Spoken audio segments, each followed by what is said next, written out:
નમસ્કાર ખેડૂત મિત્રો, હું અલ્પેશ વેકરિયા એગ્રીલોજી બાયોસાયન્સ તરફથી આજે અમે વાલોડ તાલુકાના વીરપોર ગામે એક પ્રગતિશીલ ખેડૂત મિત્રને ત્યાં આવ્યા છીએ.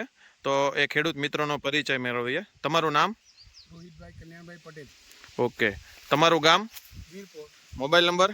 99-253-28-46.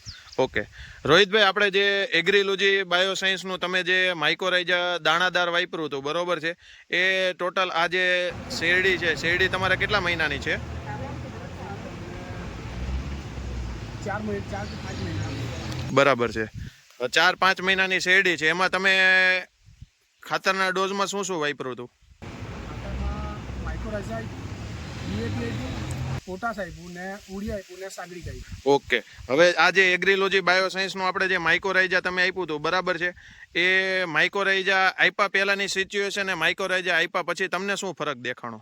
ઘણો મને ફરક દેખાયો કે જે તંતુમૂળ જે પહેલા જે ખાતર નાખતા ને તંતુમૂળ નહીં હતા. બરાબર. જેથી મેં માઇક્રોરાઇઝા રાખ્યું ને તંતુમૂળ વધારે જોવા મળ્યા. હા, તંતુમૂળ તરત હજી થોડું બીજું કાઢો, બીજી જગ્યાએ કાઢો. આ એકા મૂળ છે ને.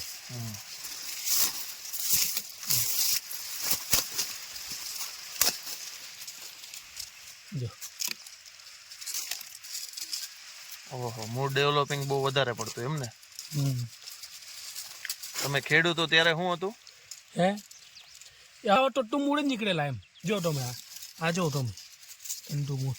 પણ આપણે એવું જ આવે બીજી શેરડીમાં હા જોઈએ તો આ બાજુમાં જ છે. આ જો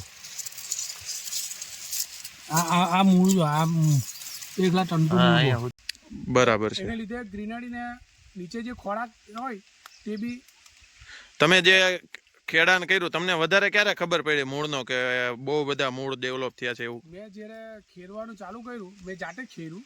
બરાબર. મને તંતુમૂળ એટલા સંખ્યા વડે ગયા એટલે મને ખ્યાલ આવ્યો કે આનું રિઝલ્ટ સારું છે.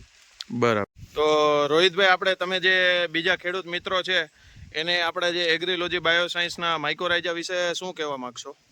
મેં તો બધા ખેડૂતને કેમ કે માઇક્રોરાઇઝા તમે વધારે પડતું વાપરો તો સારામાં સારું રિઝલ્ટ મળશે.